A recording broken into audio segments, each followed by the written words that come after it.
Welcome back to Terms of Service. I'm CNN tech reporter Claire Duffy. And I've had so many parents tell me that getting their kids to spend less time on their devices or to control the time that their kids are spending on their devices, it's an uphill battle. And it can be overwhelming to know where to start.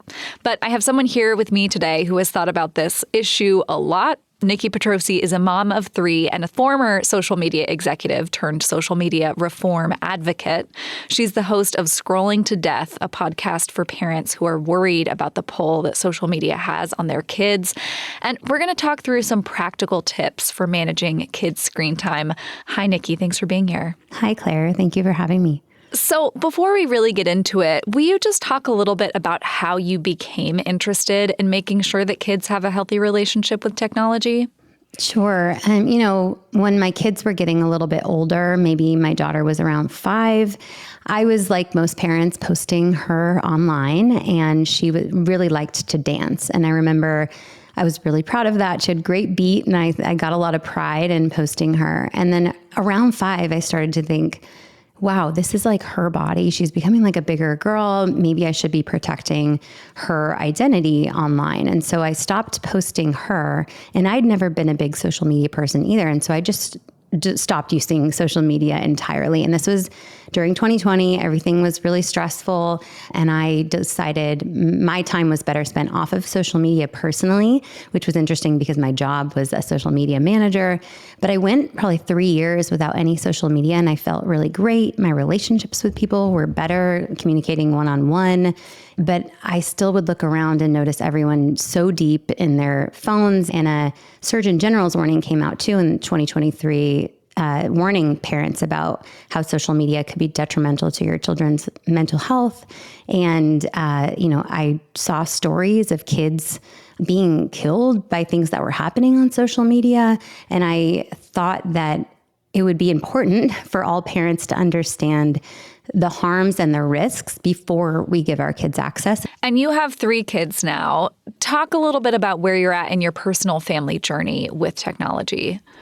Sure. There's a lot of different, a variety of approaches here for parents. And for us, I think if I could sum it up, it's like a tech together mentality. So my children don't do any solo media use. So anything that's like handheld. So they don't have iPads. They don't have phones. They're 10 and under. So they're still younger, but we have one TV in the house. And when it gets turned on, it's watching it with me and watching a longer form piece of content like a movie rather than short form TV shows. I was able to get them in a classical school where they do not use any technology currently. And so it's just trying to be as safe as possible by restricting, but also having a lot of discussions about why and age appropriately what the risks and threats could be once they get access, because they will, whether they sneak it, any kid will do that, or see something on their friend's device, or eventually have a school device that they can sneak into and poke around. And so I think the most important thing is like those open conversations with your kids about what's going on there. So our executive producer, Steve Lichtai, came to us with the idea for this episode. He talked about the struggle of trying to manage his kids' experience online on their devices. Is this something that's sort of challenge of managing how much time kids spend and what they're doing? This is something that you've heard from other parents as well?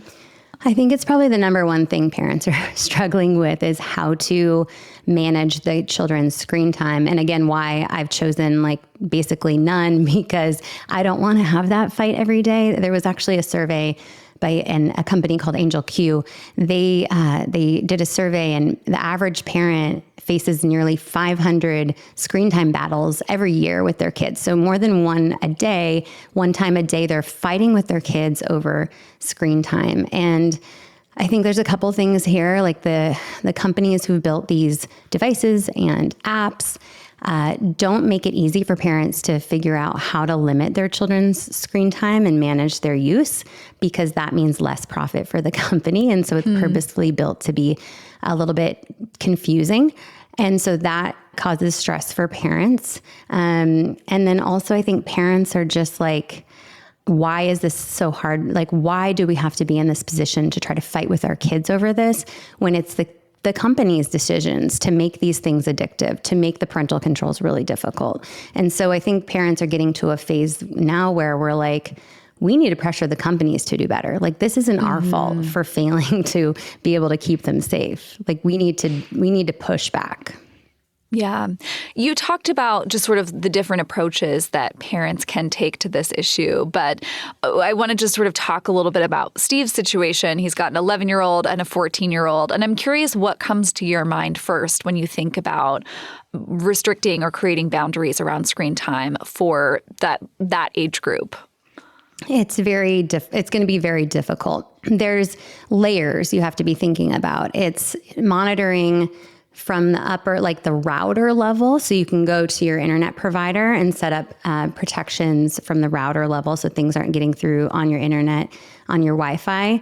Then there's any devices that they have, setting up the monitoring. And you mentioned that he has a child with a school tablet. I assume that's an iPad. There's real limitations that the schools put on around what parents can manage and monitor and have access to on those devices. And then there's all the way down to like the individual apps, which your kid may have access to a ton of apps. Like, have you set up the parental controls on each of those individual apps, which again are just not built very well. And so there are levels that you can go down and try to do your best, but in the end, protecting them against everything is going to be difficult. So it's about those conversations. But yeah, there's parents who've like lost kids to something that happened on social media that had every conversation, had every monitoring app and device and everything all set up. And it just doesn't fully protect them. It's tough. That's why, again, I'm like, pressure on these companies to do better because we're in a really tough spot. Will you go a little bit deeper on the functions within smartphones that allow parents to provide controls and how effective those controls are?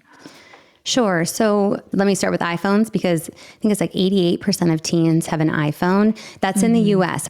And those were built for adults, and they are very difficult to lock down. They have a parental control system on Apple devices called Screen Time.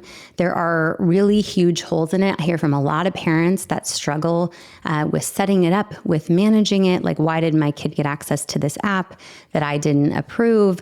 I hear a lot of parents struggling with the Apple parental controls. They are there. There are some you should definitely use them if your child has an iPhone or an iPad. But the safest option with like locked down parental controls is any kid-safe device. And the main companies are Bark, Gab, Pinwheel, and Shroomy. And those are built safe from the ground up. So the parent has complete control over what your kids are accessing. That's like the gold standard in child-safe devices. I was going to ask you about those sort of alternate devices. So that's instead of giving your kid an iPhone, if you still want them to have a phone to walk to school or something like that, those alternates are offering parents more control. Right. And even before then would be a watch, which just does very basic things. But again, the kid safe watches by Gab and Bark, not the Apple Watch, which has like Snapchat on it and WhatsApp and lots of ways for people to reach your child that you may not want. How much do you think parents should be trying to pay attention to controlling the amount of time that kids are spending on their devices versus the content that they're seeing on the platforms? Yeah, well, obviously, less time online equals like less chance of harm in general, but it can't just be a timing situation because of how fast some of these harms can happen. I mean, we have a boy named Levi who signed up for Instagram at 13, and 2 days later, he had died by suicide because he got sextorted. Jeez. So days. So I don't think we can look at it just like time limits. It's about, conversations, and then understanding what types of content they could see, whether it's, drug-related content, dangerous, deadly challenges, eating disorder content, like all that bad stuff, and kind of having to have these hard conversations with them ahead of time because that kind of stuff gets pushed to them, unfortunately. Are there resources that parents can turn to that you recommend either to figure out, what apps may be safe or less safe, or what controls exist to try to manage their kids' experience online? Yeah, so most parents go to the App Store and they check the age rating. That would be a responsible thing to do.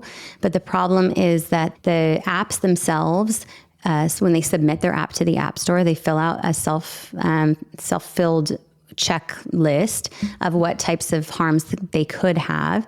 There's no outside party involved in approving the age rating of these apps. And so that rating system is unfortunately not something that we can rely on. I like to recommend that parents use the app themselves as the age of the child for a good amount of time before they let their child use it. There's also Bark. They have a really great app review area of their site. Pretty much anything you can type in there and you can get an honest review of it.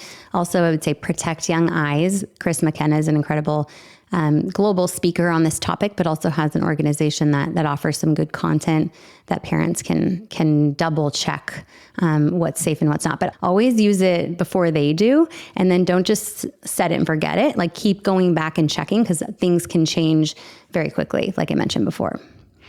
One of Steve's questions going into this too was like, this is so overwhelming for parents who are trying their best. Like, are we too worried about this? Can we be a little more relaxed? But it sounds like if you think about the worst case scenarios here, probably not. I think the only people who suffer by us ignoring this are our children. I think that life has become really easy with like using these devices as babysitters in the homes and these games and these apps. And it can feel really overwhelming to a parent to change the way their family approaches technology. But also then the parent it feels guilty, right? Like they may feel guilty. Like I can't process facing that I maybe made a bad choice for my child. But I think as long as we absorb the information and move forward more safely, like we can just let that guilt go. But I think that's a lot to do with that reaction. I mean, we went through a lot of different approaches, a lot of different sort of tools that parents have at their disposal, however imperfect at this point. What would be your main takeaway for parents right now, given the tools that do exist, about how to keep their kids safe? I think historically everyone has been saying conversations, and that is the most important thing, conversations with your children. But it's not a fail-safe. And so we need parents to be brave enough to push back on these companies. They're behemoth trillion-dollar companies. And so we need like millions of parents being brave enough to push back and speak up about our kids' experiences. I'm trying to make this really easy for parents. We have a new mini series called The Heat Is On Scrolling to Death, where we're gathering parents and trying to build momentum around this movement. And parents can sign up with their email at scrollingtodeath.com/heat. But what we send are like weekly actual actions that you can take, like sign this petition, take this survey, contact your lawmaker. We're going to have an in-person direct action at Apple, like come to this. And so ways to get parents all working together to force the companies to be safer. And I know that feels like a cop-out, like it doesn't provide parents with a solution right now today in their home. But I think we have to think bigger and then keep those conversations going, like involve your child in some of these actions too. On the conversation piece, how do you recommend that parents start this conversation with their kids? At what age should parents be having this conversation or starting this conversation? I mean, there's certain threats through online spaces like fentanyl that you can start talking to your kid about as a toddler, like as far as medicine, like you only take medicine that you get from your doctor or your parents. That's something I already talked to my kids about. It's, talking to your kids about how smartphones are, from a young age, smartphones are for adults. My kids don't touch my phone. They're not allowed. If they want to check the time, they have to even ask me. Like these are not kid devices. They're not built for kids. So those conversations can start really, really early. And then when they get a little bit older, a lot of parents will reach out and say, they don't want to listen to me, but they'll listen to you. So like showing them videos of people like me or different advocates talking about these issues, showing them longer form podcast episodes. I created a resource that's, I think a lot of parents are liking. It's called Why You Can't Have, and then Instagram, Snapchat, TikTok, whatever. And there's a bunch of different episodes there and some research, but there's 5, I think, episodes with young people talking to other young people about why they should not have social media when they're a teenager and what these young people have learned through their experiences. So I think bringing in other voices as they get a little bit older can be important because your teenager doesn't always listen to you. Well, Nikki, thank you so much. This is such an important conversation, and I really appreciate your insights on this. Thank you, Claire. This was such a great conversation. I hope I didn't bring everyone down too much. There's hope at the end of the tunnel when all parents come together. Awesome. Thank you so much. Thanks, Claire.